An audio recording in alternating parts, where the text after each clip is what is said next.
Good morning students.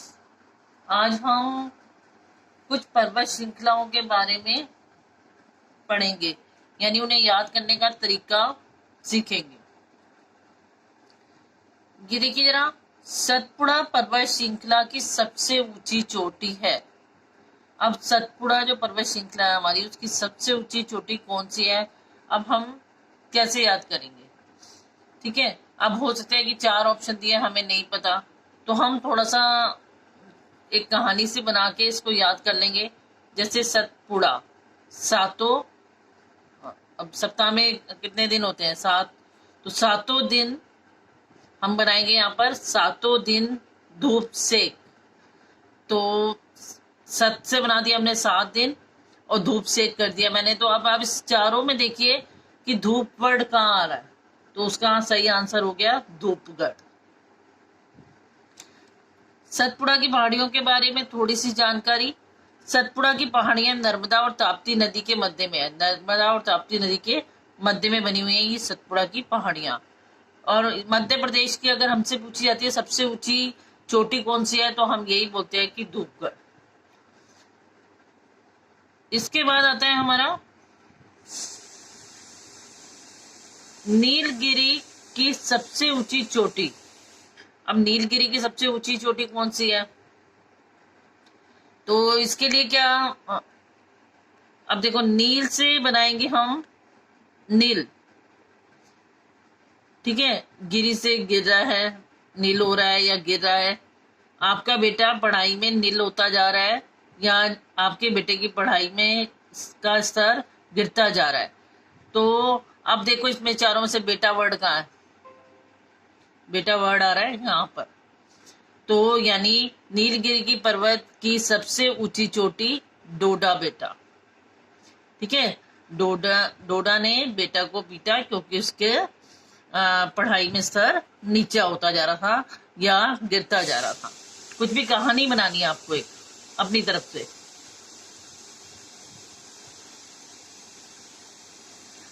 अब देखते हैं डोडा बेटा की ऊंचाई कितनी है? 2637 मीटर। यह दक्षिण भारत की दूसरी सबसे ऊंची चोटी है और नीलगिरी पर्वत की सबसे ऊंची चोटी है। दक्षिण भारत की सबसे ऊंची चोटी है अनाईमुंदी। ये 2695 मीटर है। पूर्वी घाट और पश्चिमी घाट नीलगिरी पर्वत श्रेणी पर ही स्थित है। अगर हम पूर्वी और पश्चिमी घाट पूछ लेते हैं बाई चांस कि कहां पर है, तो वो नीलगिरी पर्वत श्रेणी पर ही स्थित है। इसके बाद आता है हमारा अन्नामलाई पहाड़ियों की सबसे ऊंची चोटी है कौन सी? अब यहाँ चार ऑप्शन दिए आपको, शंखनाथ, त्रिवेणी, कुंजीभूत, अन्ना मुंदी। इसे याद करना बहुत सा। ये देखो यहाँ लिखा है अन्नामलाई, अन्ना से ही बना अन्ना मुंदी। ठीक है, तो हम सीधा इसमें तो यही आपको अन्ना जहां लिखा हुआ है वो वाला आपका आंसर है, अन्ना मुंदी हो गया। तो अन्नामलाई की पहाड़ियों की सबसे ऊंची चोटी अन्ना मुंदी। इसके बाद आप देखिए जरा, दक्षिण भारत की सबसे ऊंची चोटी अन्नामुंदी। अन्नामलाई की पहाड़ियां नीलगिरी पर्वत के ठीक नीचे है। नीलगिरी पर्वत अभी हमने पढ़ा था, उसके ठीक नीचे अन्नामलाई की पहाड़ियां हैं। प्रायद्वीपीय भारत की अगर सबसे ऊंची चोटी पूछते हैं प्रायद्वीप भारत की, तो वो भी अनाईमुंदी है। और इलायची की पहाड़ियां अनाईमुंदी के नीचे, ठीक है, अनाईमुंदी के नीचे है। और नागरकोइल की पहाड़ियां इलायची की पहाड़ियों के नीचे है। और नागरकोइल की दक्षिण भारत की सबसे अंतिम छोर की पहाड़ियां, और नागरकोइल को हम दक्षिण भारत की सबसे अंतिम छोर की पहाड़ियां मानते हैं। ठीक है, इसके बाद आता है हमारा अंडमान निकोबार की सबसे ऊंची चोटी कौन सी है, मतलब बताना है। तो नारचो लिखा है, कंपोंग लिखा है, सैंडल लिखा है, सैंडल पिक लिखा है, डागचू लिखा है, कौन सी हो सकती है? तो इसमें से इस पे भी अब हमें एक कहानी से सोचनी है। क्या है? अगर तुम अंडा खाकर घर आए तो मम्मी सैंडल से पीटेगी। कहाँ है sandal? C option, sandal pick. तो इसका मतलब इसका जो ऑप्शन है अंडमान निकोबार की सबसे ऊंची चोटी वो है सैंडल पीक।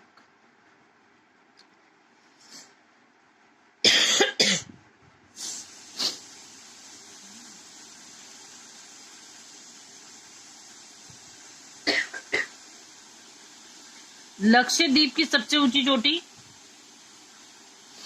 अब देखिए इसमें भी हम 4 ऑप्शनों में दिए। तो लक्षद्वीप की सबसे ऊंची चोटी कौन सी है? लक्षद्वीप की सबसे ऊंची चोटी, अगर हमने उसके लिए हमने भी कहानी बनानी है कि लक्ष्य प्राप्त हो गया तो नाचो, अगर लक्ष्य प्राप्त नहीं हुआ तो ना रुको और आगे बढ़ो। तो क्या हो सकता है? लक्ष्य प्राप्त हो गया, अगर हमें लक्ष्य मिल गया हमारे, हमने जो सोचा हुआ था, तो नाचो। तो नाचो किस वर्ड से बनेगा? नारचो। तो इसका सही ऑप्शन है आपका नारचो।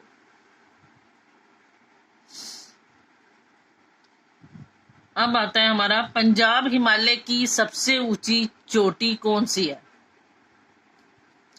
देखो पंजाब से बना जाब, जाब जॉब मिल जाए गॉड, तो क्या हो गया? जॉब मिल जाए गॉड। तो यहाँ तो आपका मार्क नजर ही आ रहा है आपको, गार्डविन ऑस्टिन। ठीक है, गॉड जॉब मिल जाए।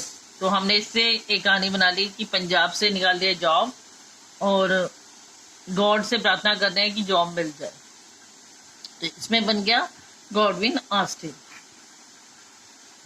पंजाब हिमालय की सबसे ऊंची चोटी गॉडविन ऑस्टिन, ऊंचाई है इसकी 8,611 मीटर।